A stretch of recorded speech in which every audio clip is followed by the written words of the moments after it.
Hello, my name's Martin Lang. I'm Senior Lecturer in Fine Arts at the University of Lincoln.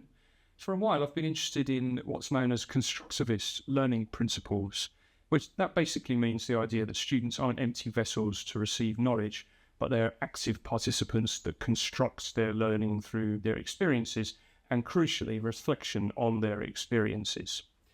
I was recently chosen as one of the first people to do a new module, a specialist elective in creative arts, that's based on staff research expertise. So when that happened, it gave me the idea that it would be a good opportunity to do something different and maybe to explore these constructivist learning principles. In 2025, I was selected to lead a teaching and learning project, which I'm calling reverse mentorship. This is a new concept that I'm developing where the students mentor staff in developing how the module is taught. So I had a bit of trepidation that I might be accused of getting the students to do my job. But since this module is based on my research expertise, I thought it would be a good opportunity to use the students. So I'm working with current first year students who will do the module next year in the second year, and they are going to work to mentor me on current affairs, digital technologies, anything that I don't know about, to explore as a pilot as to whether we could generate anything useful that could be used in teaching on the module. So we've been doing some workshops, and recently we've been working with AI technologies to generate ideas for what we could do, married with unusual platforms for a module on political aesthetics and art activism. For example, we've used ChatGPT to generate and brainstorm ideas for TikTok videos that will be politically charged and yet surreal. First of all, I should say we have an Argentinian student, and we were talking about politics in Argentina.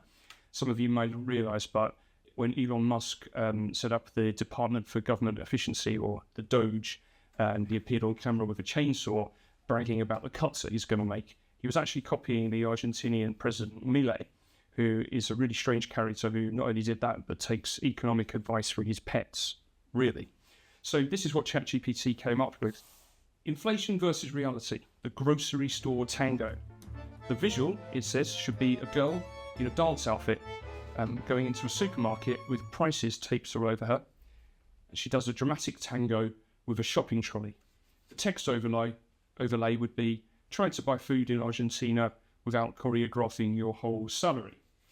And the political message, it tells us, is that it exaggerates the absurd theatre of surviving runaway inflation, critique of systemic dysfunction. It goes further and suggests some music. It thinks that we should use a warped tango-style music mixed in with catch registers dinging. And a caption, it suggests as inflation choreography improvised daily. So what are the outcomes and the conclusion? Well, firstly, I've learned that students actually know a lot less about digital technologies and new media than I first thought. So getting them to mentor me on this became much more of a collaborative process. Although they use TikTok, they had never actually used it to generate their own content. And that's the same with various other platforms that we've discussed. However, we did create a really inclusive, innovative learning environment. And I think some of the ideas, as silly as they might sound, could be used. So actually, although my module for next year will be a theory-based module, I'm going to introduce a couple of workshops, and we'll do some things like this, maybe with the play scripts, television scripts, or TikTok videos to brainstorm ideas and to learn about satire. And I'll be linking that with some professional arts activists that work in similar ways, subverting the media. There's a whole load of portmanteau terms like subvertising or brandalism that come from a situationist history.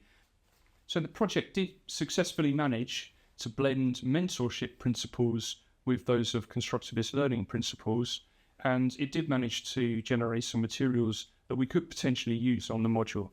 We had to put together a toolkit with some ideas for how this project could be developed further in the future.